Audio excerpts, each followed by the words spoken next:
오늘 본문 바로 앞에 있는 마태복음 17장, 마태복음 17장에서는 예수님의 제자들 가운데 있었던 아주 창피한 일이 하나 기록되어져 있습니다.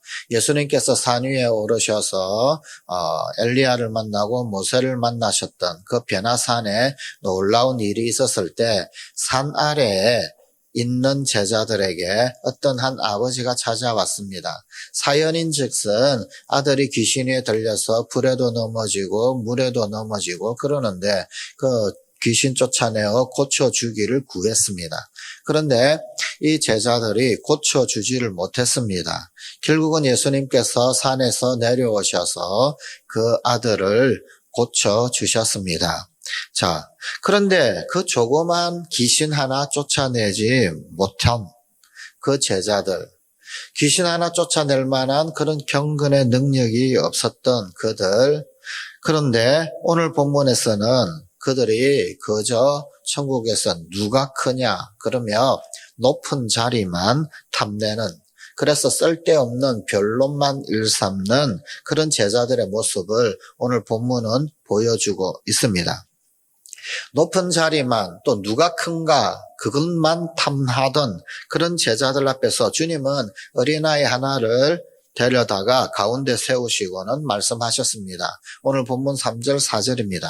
진실로 너희에게 이르노니 너희가 돌이켜 어린아이들과 같이 되지 아니하면 결단코 천국에 들어가지 못하리라. 그러므로 누구든지 이 어린아이와 같이 자기를 낮추는 사람이 천국에서 큰 자니라.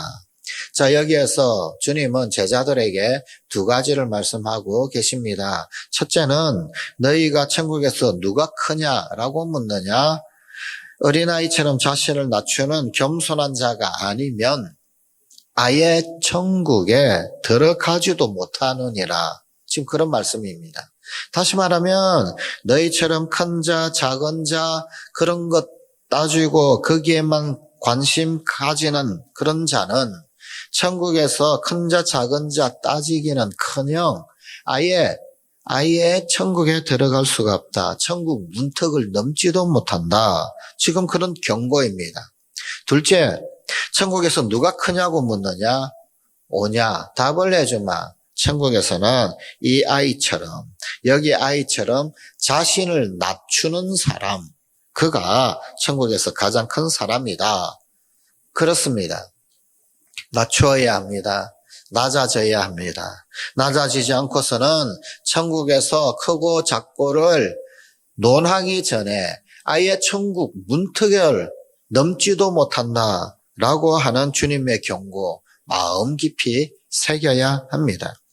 앙드레지드는 겸손을 생활 철학으로 삼으라. 겸손은 천국 문을 여는 열쇠이고 교만은 지옥의 문을 여는 열쇠이다 라고 말했습니다.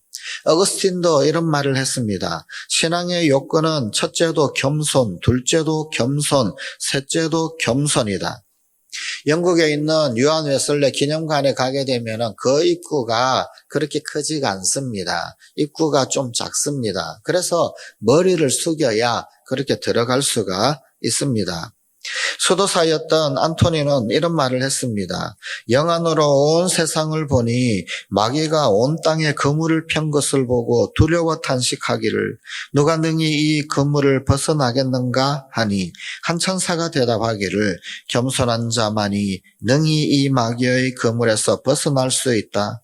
마귀가 두려워하는 것은 오직 겸손이요 하나님이 가장 미워하는 것은 교만이다 라고 하는 사막 교부가 그렇게 이야기를 했습니다.